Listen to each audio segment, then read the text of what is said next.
Hey everybody, welcome back. Hey, we're going to do a pocket hole cabinet kitchen. We're going to take it from this to this.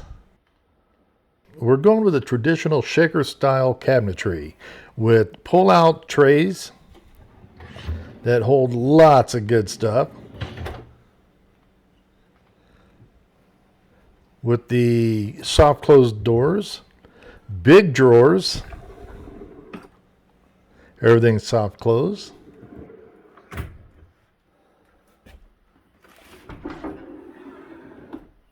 Nice pull out for the tall products. And under counter lighting with a touch tone sensor.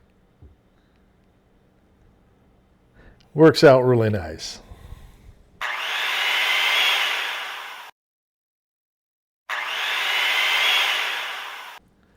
Now next we're going to go ahead, I'm not going to take you through all the cut down, you've seen it before, but use your sheet, make sure everything lines up, take your time, mark everything. Now I do it this way so I make sure I get a nice edge first to go off of. Now I am oversizing the panels a little bit, just until I get it on the table saw to the exact measurements. But when I'm done, I make sure I mark everything off and put that particular sheet with everything on it on the pile. So we know that's what that's for. Next, we're truing up the old saw, making sure that you're cutting 90 degrees.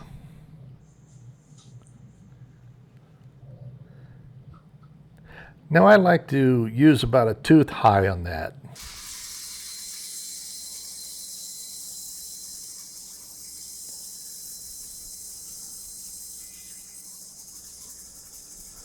Bringing out the old crosscut sled. This thing works so nice. I have a video on it if you need to see it. Oh, I can see I get a full 25 inches. Here I'm going ahead and I'm cutting the cleats. I use 4-inch wide cleats on about everything.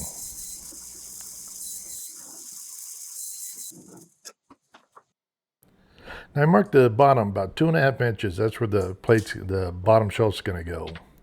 And I check all for the best sides and make sure where my pocket holes are going to go. So I mark everything, just so it's easy to, and I don't screw up getting the wrong side.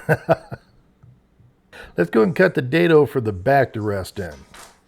So I just take a piece of the wood, the 3/4 inch that I'm using, make sure that that's right to the edge of the blade from the fence. Take a test cut and set it up next to each other. That way we make sure that it is exact. You don't want the cleats to get into the actual piece itself where the back is going to go. So we'll go ahead and get them all grooved up and then we'll start in on the pocket holes. Hey everybody, if you're not familiar with the pocket holes and how we do that, we're going to use this to put the cabinets together. It's easy. It's been done for centuries. They have pocket holes way back when, so don't worry about that. Plus, we're using pre-finished plywood, so glue's not going to penetrate it. So we're going to do pocket holes. It'll hold fine. I've done hundreds of cabinets with them. Let me go ahead and give you a little insight on this pocket hole jig. I like this one. I haven't tried the new one yet, but I do like this one. I like the wings on it. It props, wide boards. It really works well. It uses one of these bits to drill the hole. So this has for the screw, this is for the head, and it stops it. And if you look on the side of this, you'll see it has numbers, 2.5, 2, 1.25 inches, 1.5, 3/4 inch. So just set that in here, like so. That's how you're going to set your collar. Put it in the hole. Let's go ahead and get this thing climbed down the table. We'll go ahead and get some pocket holes done. So what I will do is take my clamps just to hold it onto the board so it doesn't go anywhere. Now I'll do it on both sides, like so. Okay, that way it'll hold it. Okay, let's go ahead and test one. I'm going to show you how we're going to set this up. Now, with this wide of one, you can do 3, but that to me, that's just a waste of a screw. And screws are expensive. But if you set this up, you want to take it to the outside corner. So what I do is I set right there, and this is on a 4-inch. I'll go ahead and clamp that there. Now I'm going to do it without the vacuum on this time, but see how much that came out. That's why you want to vacuum. The vacuum on this and the suction port on this work very good. And I'll show you that here in just a second. Okay, so we got that one done. Now we're going to take it to the other side and even it out right there. And go in port C.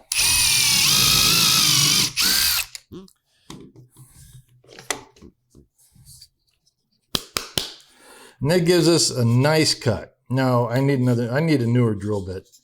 But that's what happens when they start getting a little worn out, as I've used it a lot. So, but that puts one on each side, and the screws will go in like this.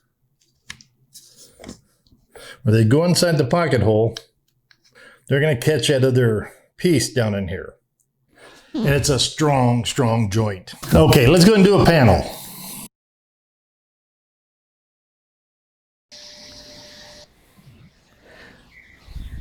As I said, the vacuum on this works really well.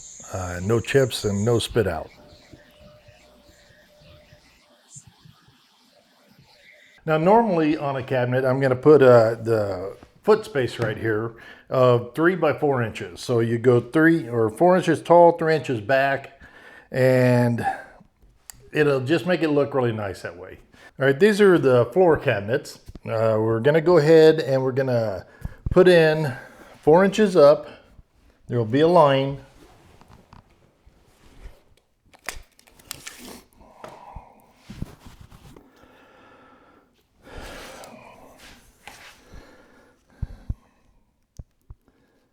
And let's get us a line across here.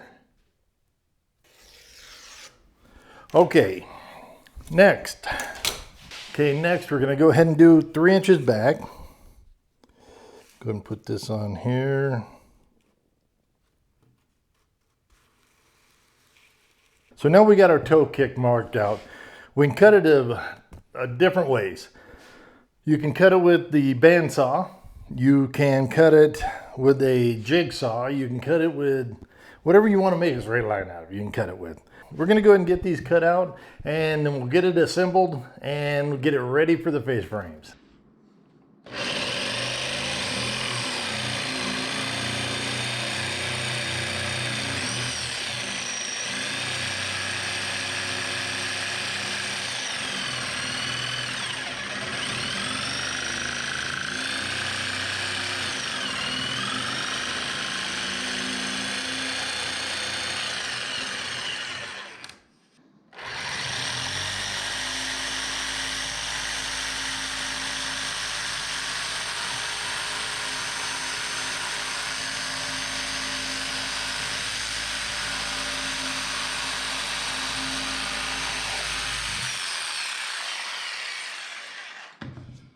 Hey guys, I'm sorry about that. I'm not sure what happened with the video, but I showed you with the other toe kick that I've done before.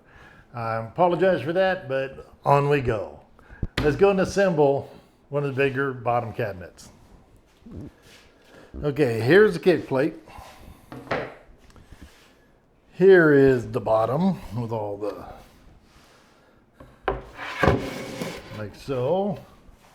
Set that there. Now with these, as you can see here, only one has a toe kick. That's going to be on the inside one where the stove is going to be closest to this. This is what will be seen once I wrap it here with 1/4 inch to match the doors. So that's going to be the end part that is seen. So we'll get that taken care of too. All right.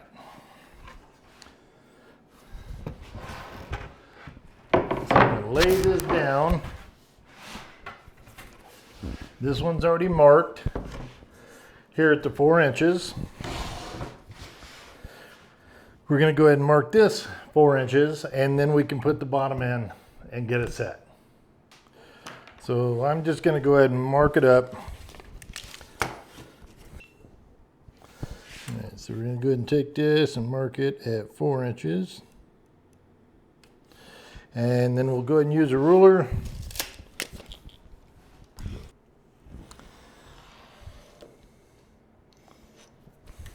Now the bottom plate on this is actually going to fit on top. So we're going to get one set, and we'll bring that one back in. So this is actually going to sit in front like so of the line on top. We mark it to here. We'll set it on the line, make sure everything is fitting. The groove here is missing, so we make sure that that will go through, and we're all set. So what you're doing is you're going to line this up with the line.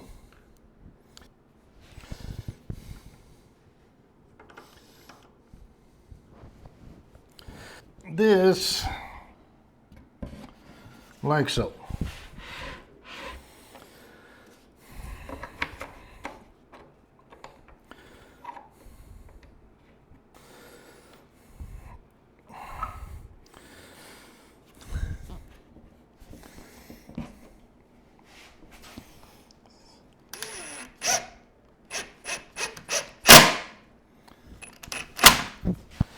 Okay.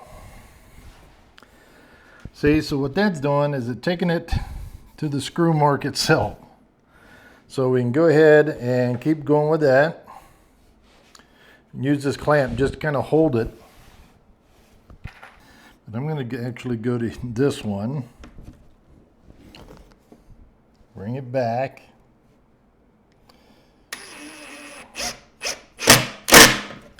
Just so. Now these will, whenever you're screwing these in, they will always make everything scoot forward a little bit if you don't have it all the way down. And what that's going to do, takes it right to the top to that line. So we'll go ahead and get this one in.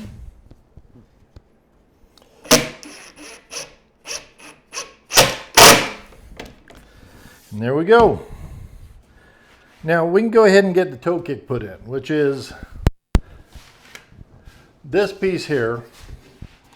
So it has all the framing to go upward. So now we can put it on like this, but I can do this so I don't have to put a faceplate. Now putting the toe kick in is really easy. I like to set it up. I got the cutout here, got this set on my marks, and that way we can go ahead and start getting it drilled in.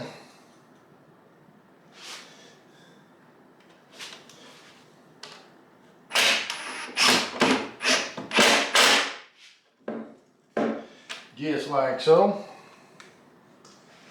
Make sure this is set, because sometimes they will move on you.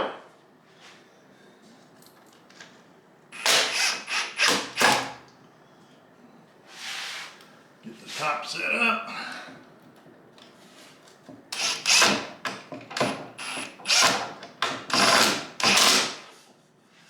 Perfect. Now what I like about doing it this way is, now with this here going into your bottom plate, your bottom shelf, you're not going to get movement at all. And there we go. That is tight. It's onto that. Now we'll get the stretchers done in the back, and it's going to work out great. Like I said, the stove will be on this side. That'll be a show end where we're going to do a little more work to it on that side.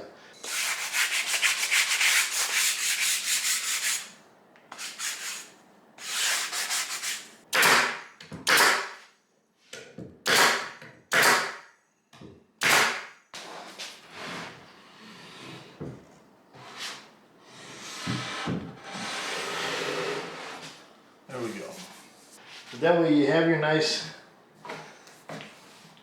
facing. That's going to be white anyways, but yeah, I might just edge this out here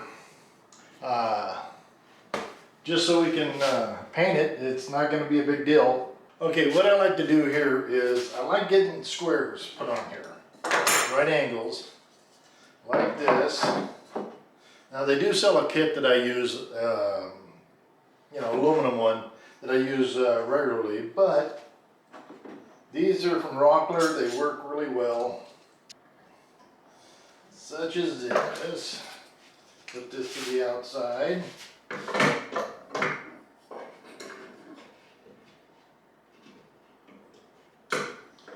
Like so.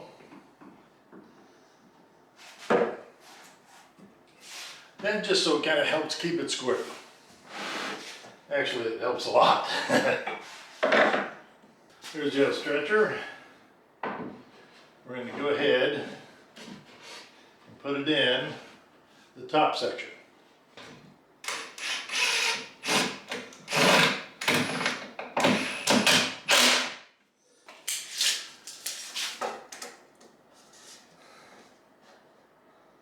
Uh, 49 3/4 shy.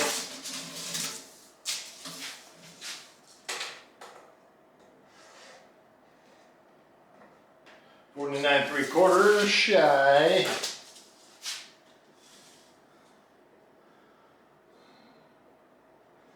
42 13/16.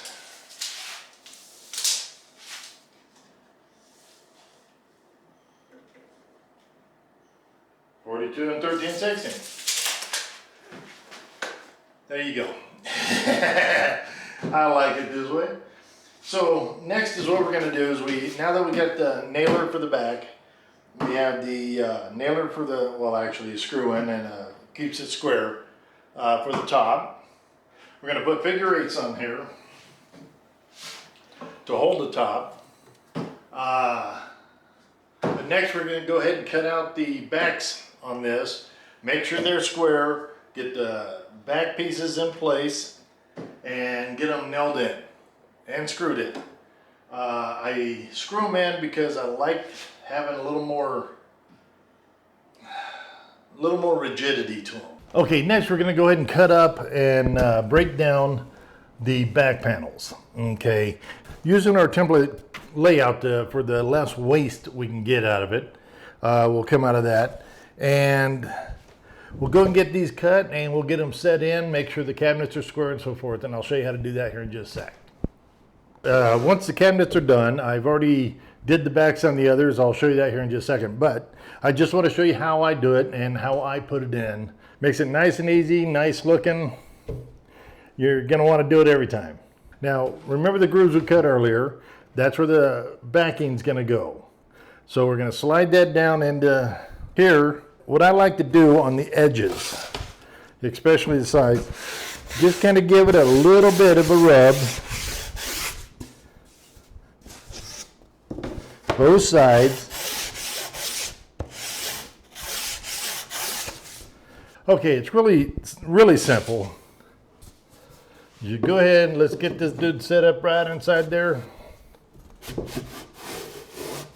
And then you gotta get it so it'll go around that. Remember, I kept checking with a piece that I always keep. See?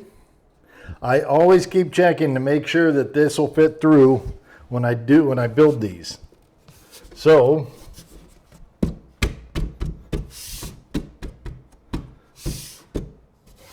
I take it to the top like that. There's your back. Next up, making sure that it is square. I mean, dead on. It just works. Okay, now we know it is squared. So what we're going to do is we're going to go ahead and put in some 1/2-inch brads up top.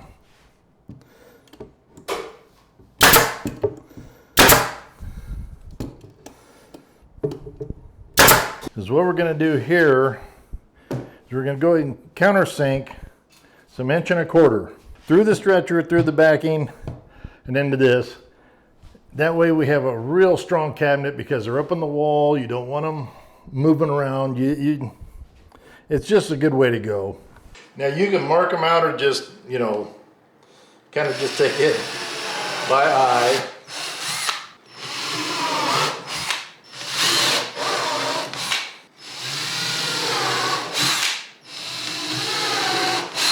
Okay, once I do this, what I like to do is I just run so I'm not splitting the end grain of the plywood. All right, here we go.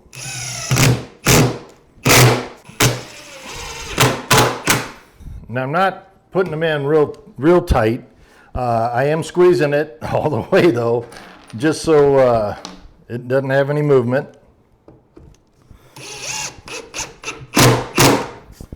And that's all there is to it. Next up is a face frame. We're going to go ahead and get a face frame and put on this. I use 1.5 inch face frames.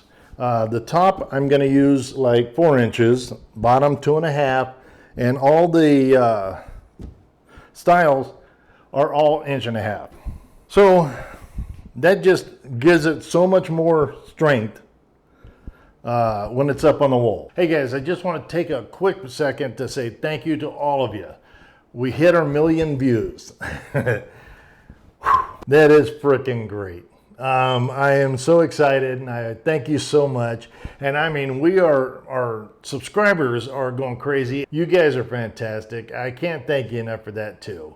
We're almost at 10,000 subscribers. Now, some of you may just say that's not a lot, but it really actually is. Most YouTubers, they struggle to get to 1,000. You have some that have been around for a long time that are up over 1 million. Someday I'd like to be there. And with your help, it may happen. So I just want to say thank you again for taking the time to subscribe and hitting that notification bell. I appreciate it so much. If you like our channel, please just give us a thumbs up. It doesn't take much, doesn't cost nothing, but it sure helps us out and I do appreciate it.